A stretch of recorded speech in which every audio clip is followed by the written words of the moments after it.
ده جريمة ولا مش جريمة؟ كيف بدك تنزل؟ ما هو السؤال هو عشان لا كيف بدك تمنعه بأي طريقة؟ الانقلاب على الدستور جريمة، فلازم الأول نقف ونقول كده نحدد. احنا بنتكلم مش عن الجيش خالص، احنا بنتكلم أنا والجيش بنقول نفس الكلام عن جريمة. كيف ستنزل تمنع الجيش؟ بأي طريقة؟ تمنع المجرم من أن يرتكب جريمة. فإذا الجيش مجرم؟ يا حبيبي إذا ما ارتكب جريمة فإن من يرتكب الجريمة مجرم. نعم، لذلك أنا ما كنتش برد على الجيش. طيب بأي بدك تمنعه؟ لا نفترض الجيش نزل للانقلاب على الدستور كما قلت، كيف بدك تمنعه؟ لحظة، طب جاوبني على سؤالي بس. أنا هجاوبك أهو يا أخي.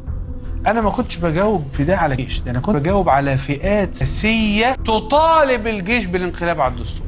كويس؟ إذا الجيش نزل، فإذا الجيش نزل تلبية رغبات تلك الفئات السياسية، يقف الشعب أمام الجيش تكلم ويمنعه. عن نفسك، لا تتكلم عن الشعب. والله أنا أتكلم عن نفسي. نعم، أنت قلت أمثل نفسي. ما أنا بقول تتكلم عن نفسك ولا تتكلم عن الشعب. دع الشعب، الشعب ربما هو ينتظر الجيش لا دع الشعب بفارغ الصبر كي ينزل ويتدخل. لا ده كذب، ده كمان ده مش صحيح. طبعا مش صحيح.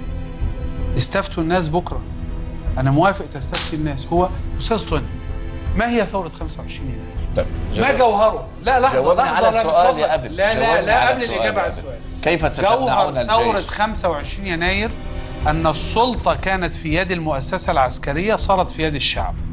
لما تيجي النهارده ترجع السلطة من إيد الشعب لإيد العسكر، يبقى أحبطت الثورة كلها. كيف ستمنعون الجيش من النزول أو من تنفيذ الانقلاب؟ نمنعه من إن هو يرتكب جريمة بالقوة. كيف بالقوة؟ كده ممنوع.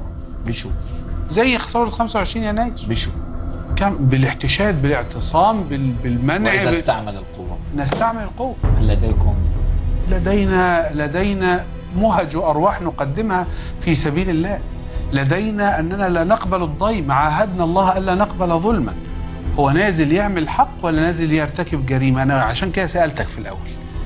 أنا ما بردش على الجيش، أنا برد على الفصيل السياسي اللي قال يا جيش تعالى اخرج اعمل انقلاب على الدستور وامسك. بغض النظر ساعتها بوضوح، عشان ما تفتكرش ان انت ان الاجابه انا مصعبها. لا، ساعتها اذا حدثت جريمه انقلاب على الدستور، علشان بعد السلطه ما خدها الشعب ترجع تاني تتاخد من ايد الشعب وتروح تاني لايد العسكر، يومها الشعب عليه ان يقدم مهج وارواح، والا يبقى شعب لا يستحق الحياه.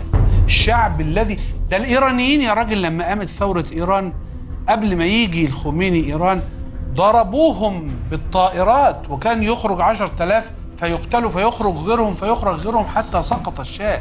الشعوب التي تريد الحياه لا تقبل. الشعب هو من اسقط الشاه يا شيخ.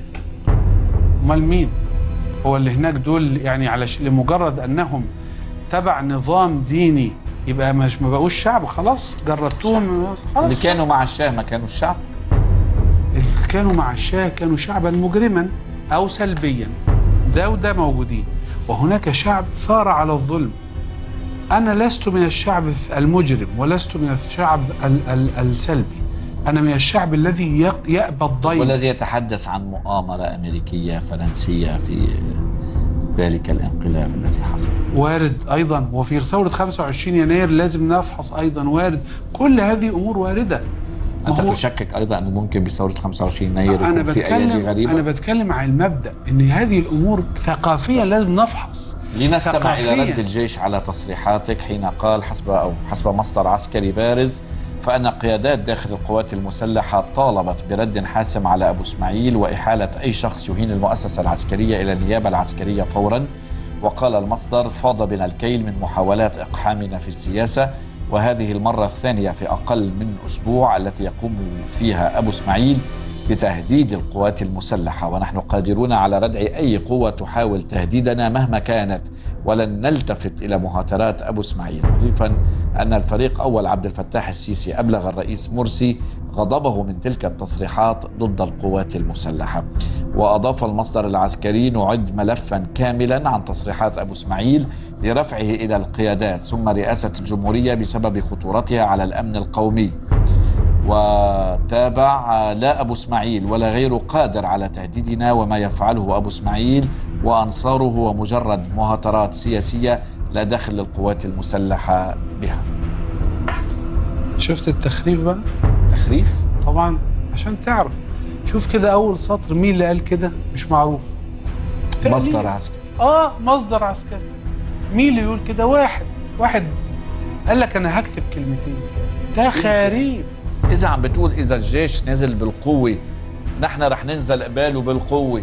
استاذ توني مين اللي قال الكلام ده؟ تخريف. مصدر عسكري. اسمه مين؟ يعني ايه مصدر عسكري؟ انا اقول لك حاجه صرحها مصدر بالامم المتحده ان الاستاذ توني خليفه وحش. ايه ده؟ ايه مصدر دي؟ ما تقول لي مين اللي بقول اللي كاتب، يعني ما تسترجل، قول مين اللي قول فلان فلاني قال كذا. انما اذا كان واحد مش معروف، تخريف، لخبطه.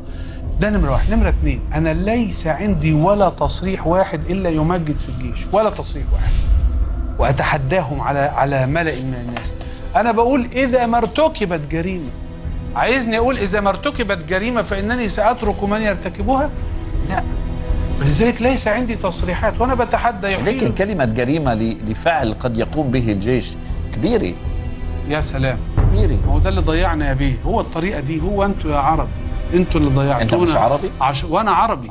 انتوا ضيعتونا عشرات السنين بالكلام ده، ان اللي يعمل جريمه حد كبير. يا جماعه ما يصحش. لا يا بيه، لا يا فندم، ولو كان شريفا قرشيا. النار لمن عصاني ولو كان شريفا قرشيا، والجنة لمن أطاعني ولو كان عبدا حبشيا. لو أن فاطمة بنت محمد سرقت لقطع محمد يدها. لو حازم أبو اسماعيل عمل انقلاب على الدستور يحاكم بناء على هذا